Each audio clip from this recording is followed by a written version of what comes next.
Okay, let's turn our attention to inorganic poisons. So inorganic poisons are based around particular elements which are toxic.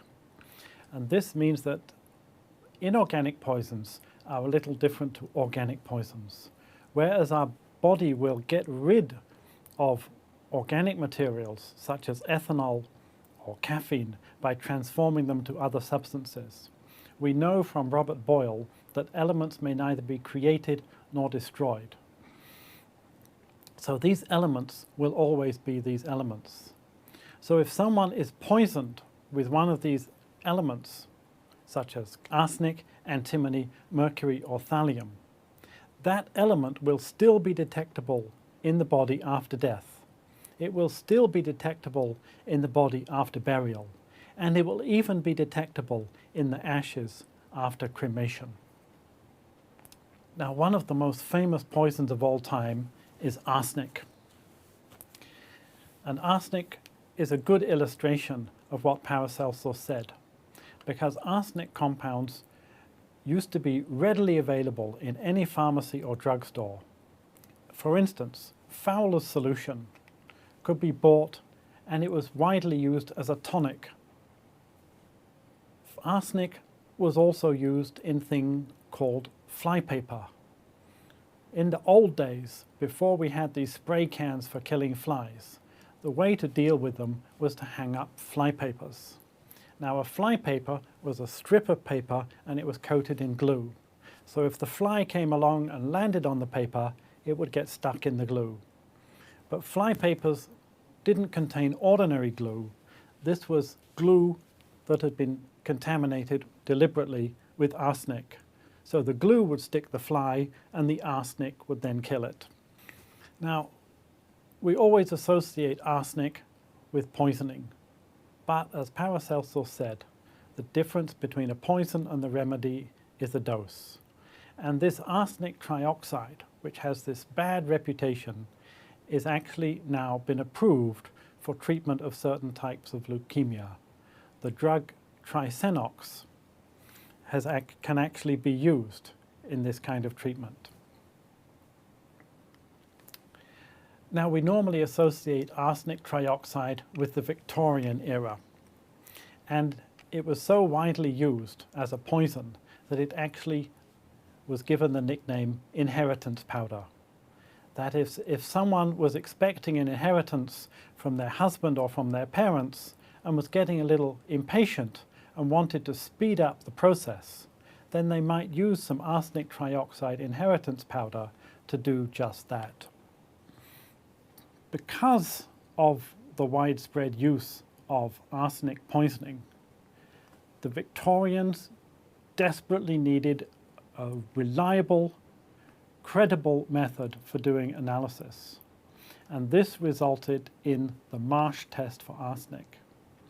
Now, in forensic science, most of the techniques that are used are borrowed from other branches of science. The Marsh test is interesting because it is one of the scientific methods specifically designed for forensic purposes.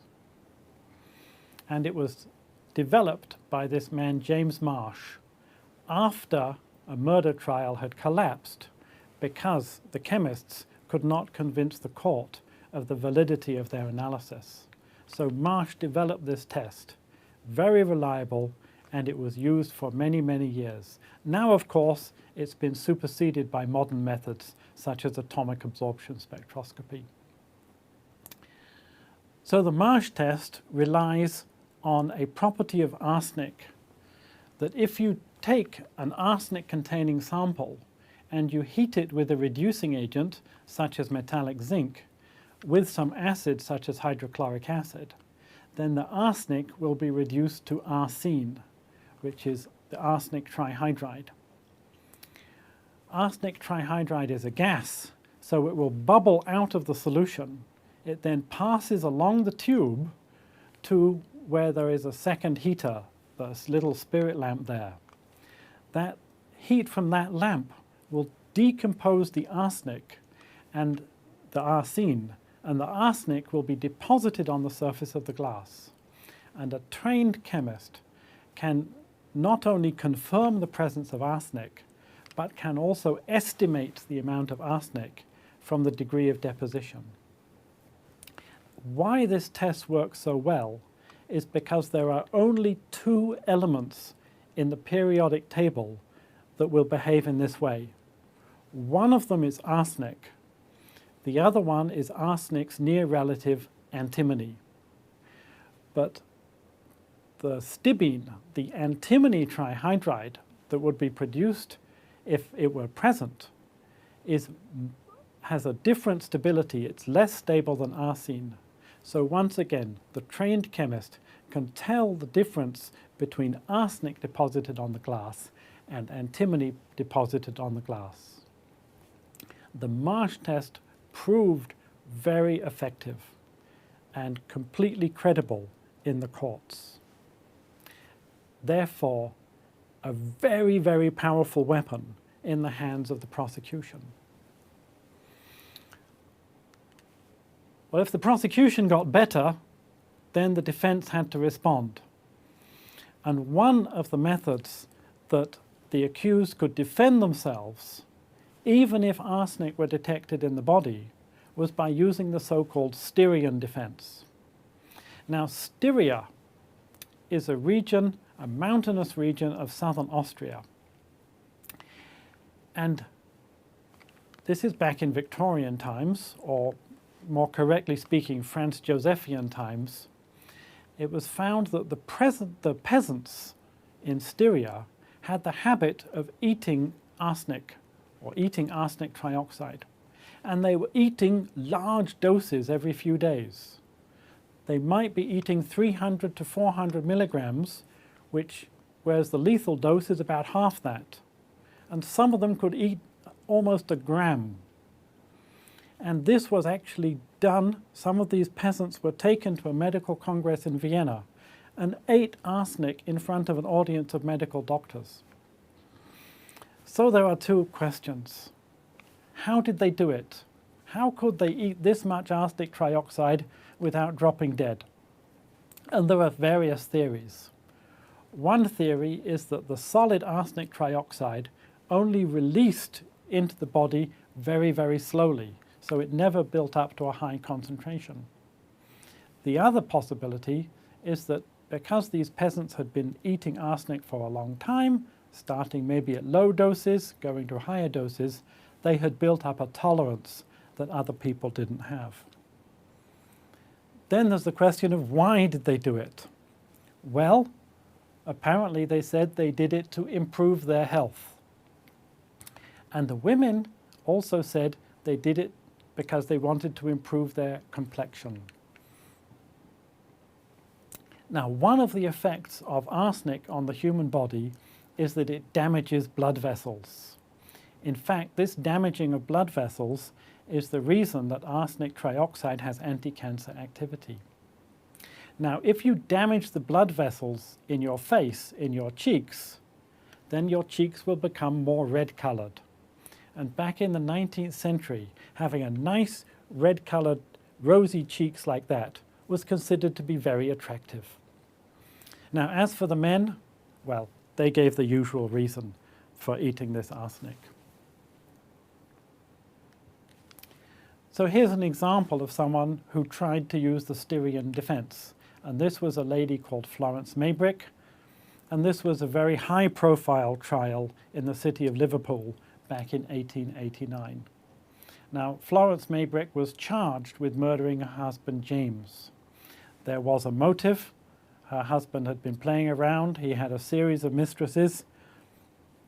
So she had a motive for doing it.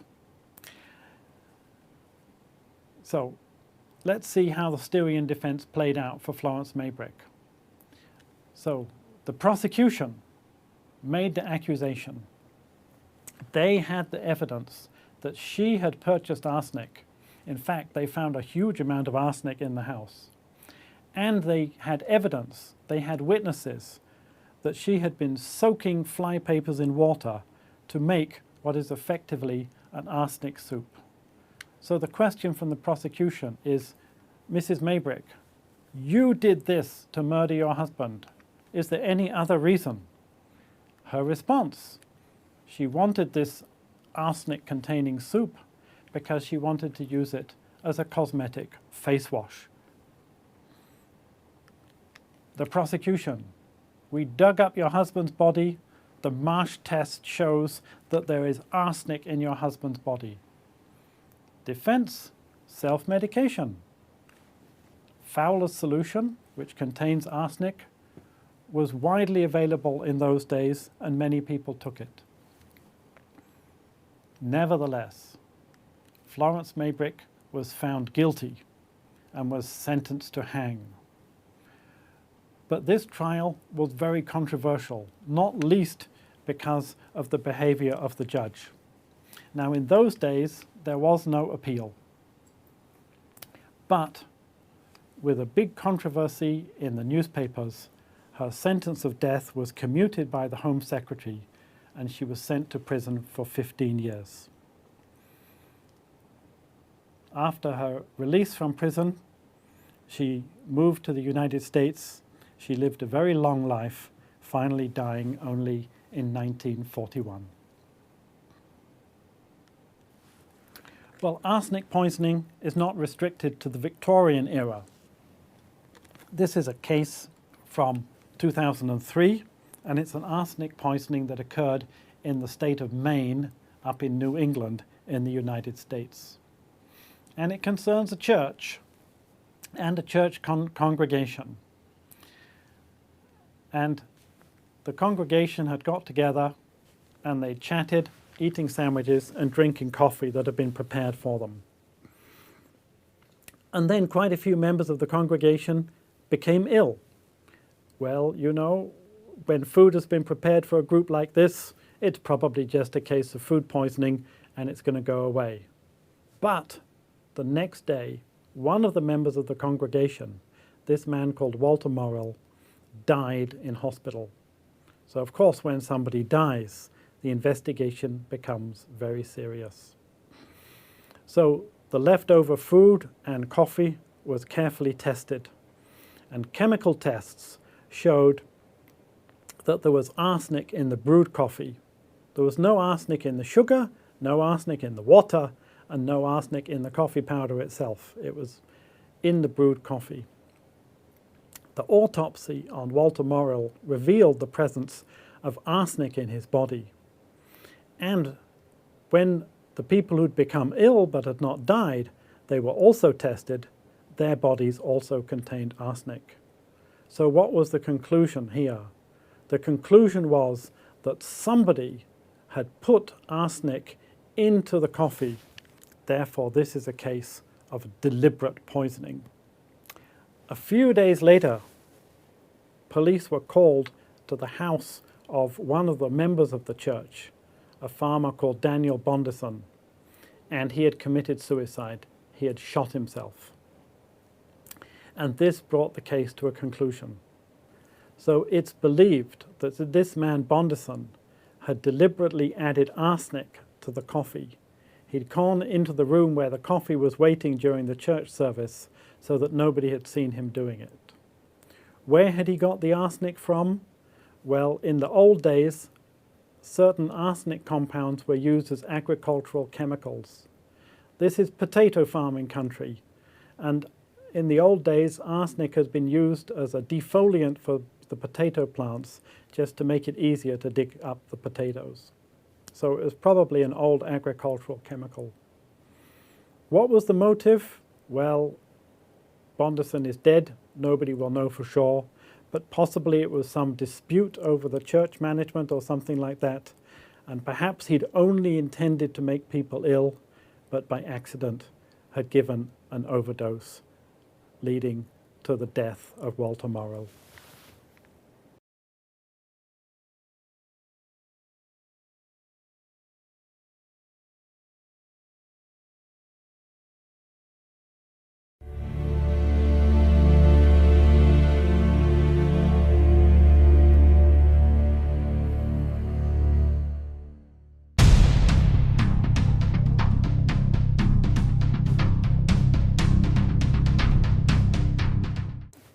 The element thallium is not as well known as arsenic, but it is very, very toxic.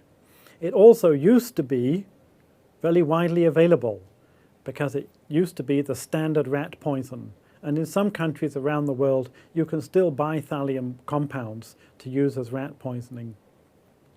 And you can see from this picture, it says thallium, rough on rats. Well, it's not just rough on rats, it's also really rough on people. The lethal dose is about 12 milligrams per kilogram body weight, and it works by interfering with the nervous system. And this is due to a chemical similarity with the element potassium.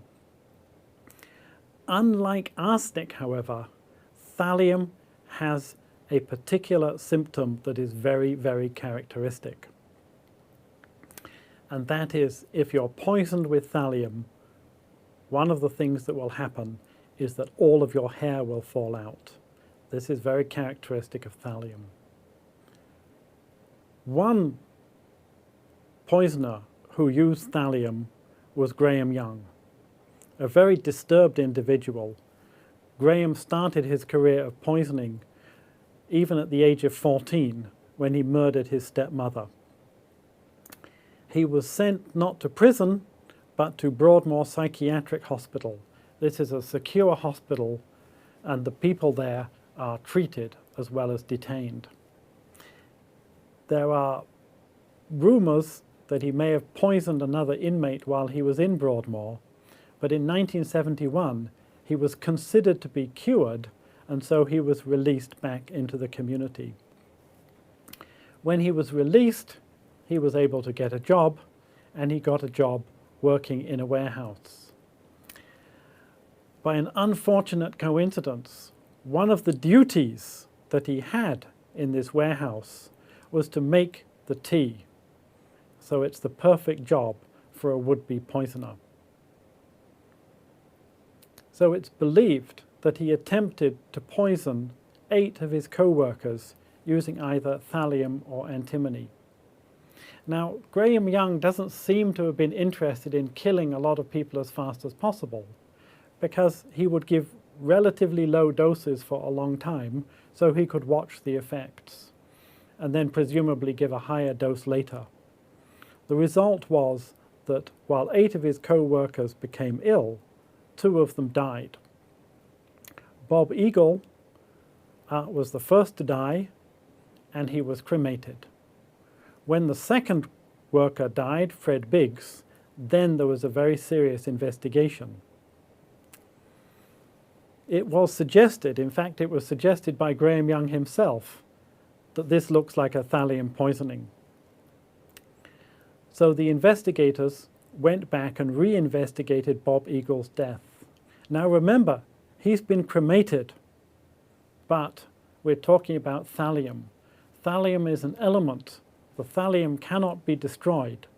So they went back to the ashes of the victim. They were able to analyze the ashes and prove the presence of thallium in the ashes. Not only could they show that thallium was present, they could also measure the level of thallium and make a very good estimate of the amount of thallium present and show that it exceeded the legal dose. Well, with this evidence, it led to Graham Young's conviction of the murders. This time, he didn't go to a psychiatric hospital. He was sentenced to life in prison, and he died in prison some years later. Rather bizarrely, Graham Young does still have his fans. This is a story from Shizuoka in Japan a few years ago, where a 17-year-old girl fed thallium to her mother. The lady didn't die, but she was extremely ill. Thallium has some very, very nasty effects. But the judge realized that this girl did not hold a grudge against her mother. She just wanted to do an experiment. But of course, there's a big difference between doing an experiment in a test tube and doing it on a human being.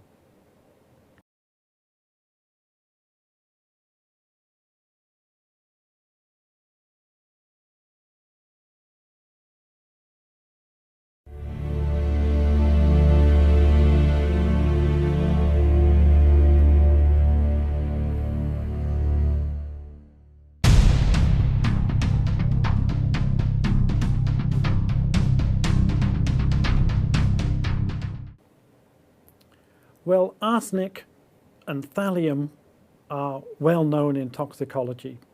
They've got a long track record of use in poisoning. So in a poisoning case, these are things that people might look for.